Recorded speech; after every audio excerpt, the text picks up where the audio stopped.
Shalom, shalom. I am reading from Jasher, or Yasher in Hebrew, chapter 9, and I am reading from Yah Scriptures, and I'm here on my app sharing my screen with you all so you can read along. Haran, son of Terah, Abram's oldest brother, took a wife in those days.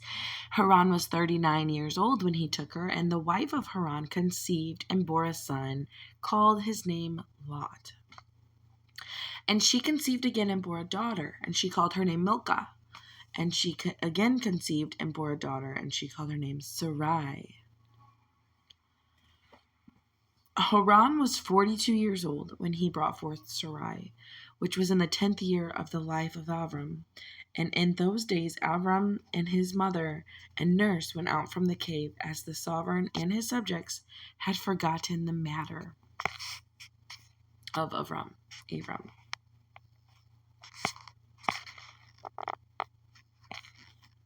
Verse 5, And when Abram came out of the cave, he went to Noah and his son Shem, and he remained with them to learn the instructions of Yahweh and his ways, and no man knew where Abram was. And Abram served Noah and Shem, his son, for a long time.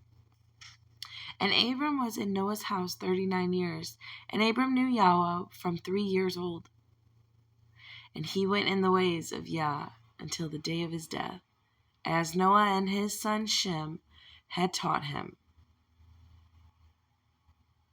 And all of the sons of the earth in those days greatly transgressed against Yah, and they rebelled against him, and they served other mighty ones. They forgot Yah, who created them in the earth, and the inhabitants of the earth at that time made for themselves every man his mighty ones of wood and mighty ones of stone. They could neither speak, hear, or deliver.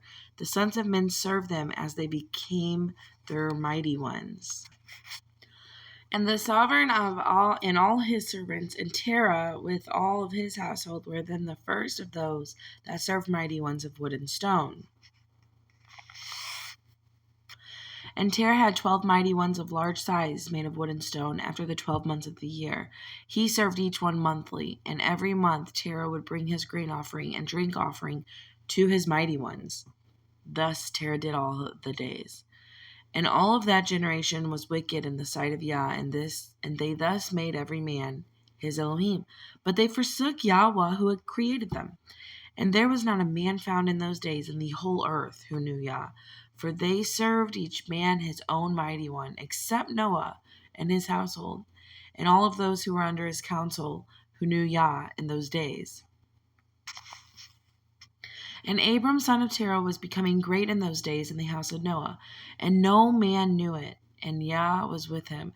And Yahweh gave Abram an understanding heart, and he knew all of the works of that generation were worthless, and that all of their mighty ones were worthless and were of no use.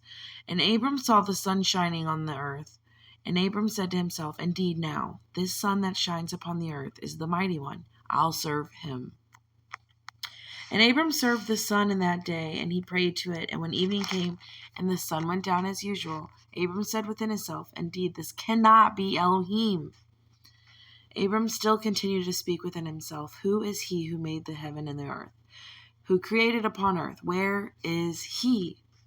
And night darkened over him, and he lifted up his eyes towards the west, north, south, and east. He saw that the sun had vanished from the earth, and that the day became dark. Abram saw the stars and moon before him, and he said, Indeed, this is the mighty one who created the whole earth, as well as man. And see, these his servants are mighty ones around him. And Abram served the moon and prayed to it all night. And in the morning, when it was light and the sun shone upon the earth, as usual, Abram saw all the matters that Yah Elohim had made on earth. Abram said to himself, Indeed, these are not mighty ones that made the earth and all mankind. These are servants of Elohim. And Abram remained in the house of Noah, and there he knew Yah and his ways, and he served Yah all the days of his life. And all that generation forgot Yah, and served other mighty ones of wood and stone, and rebelled all of their days. Sovereign Nimrod reigned safely, and all of the earth was under his control.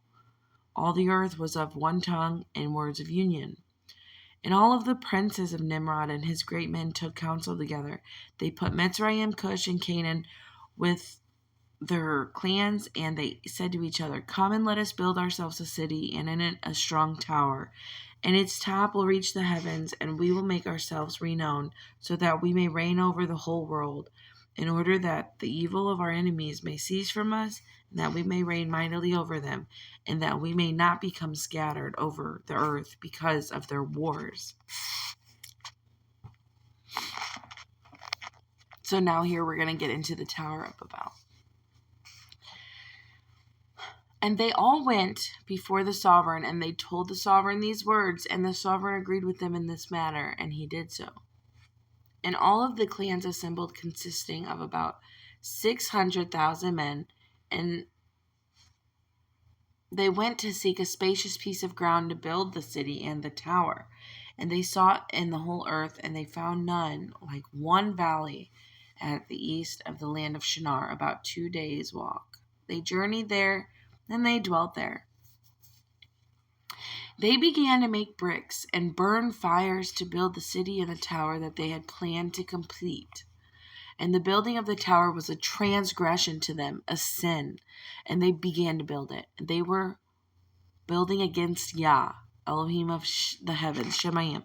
They devised in their hearts to fight against him and to go up into heaven. So not only are they just trying to make themselves great, they're trying to go fight and them be the ones who reign over, not those in heaven and Yah, who created heaven and earth.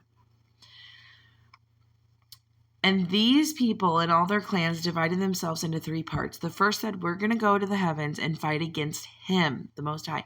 The second said, "We will go up to the heaven and place our own mighty ones there and serve them." They wanted to put their mighty ones up there. Wow. And the third part said, "We're going to go up to the heavens and we're going to smite him with bows and spears." And Elohim knew all of their works and all of their evil thoughts. And he saw the city and tower which they were building. And when they were building, they built themselves a great city and a very high, strong tower. And because of its height, and mortar and bricks did not reach the builders in their accent to it, until those who went up had completed a full year. After that, they reached the builders and gave them the mortar and the bricks. And this was done daily. And see, these went up and others came down the whole day. If a brick should fall from their hands and get broken, they would all weep and cry. And if a man fell and died, none of them would look at him. Oh my.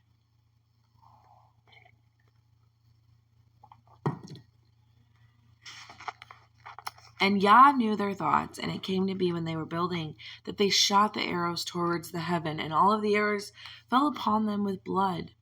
When they saw them, they said to each other, "Indeed, we have slain all of those that are in heaven."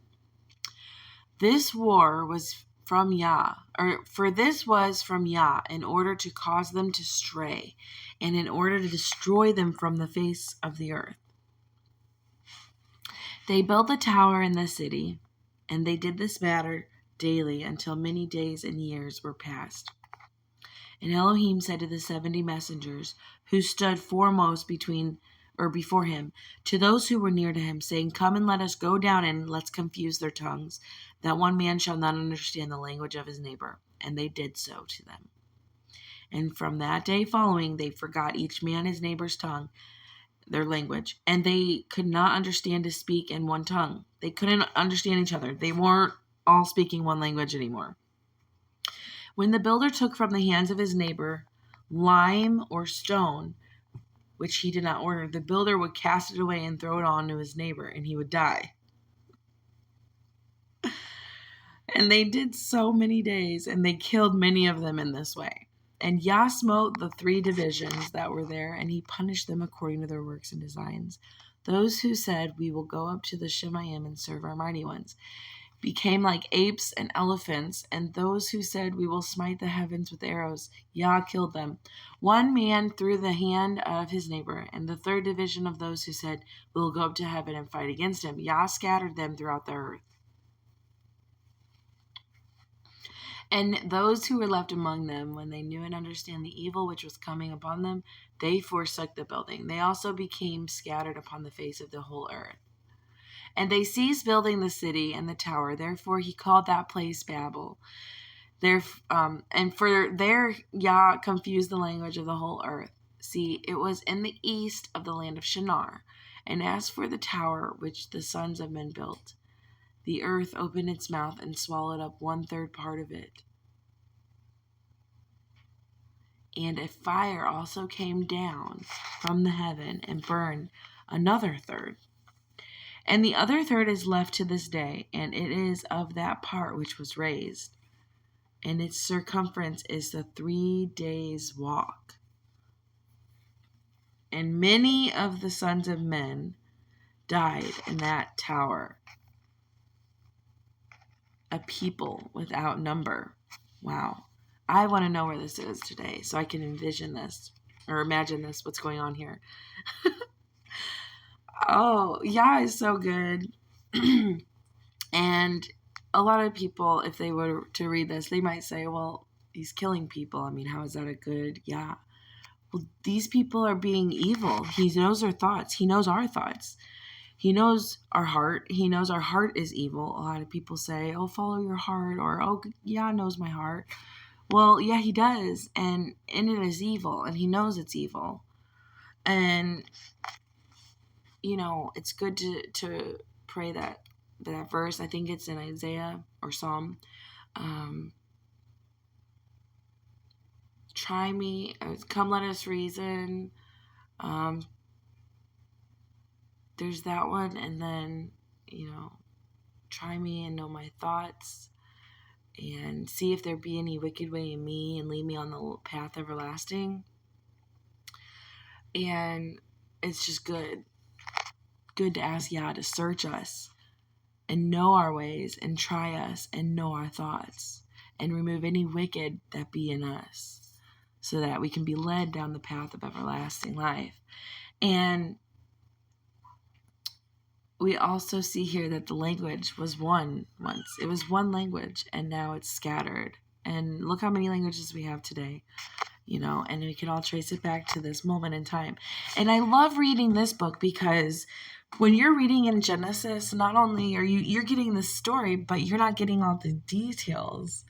And this book was part of the Holy Scriptures that was just removed by people who didn't want it in there, you know, and we have a right to know this. And so that's why I'm sharing this here on this channel with you all.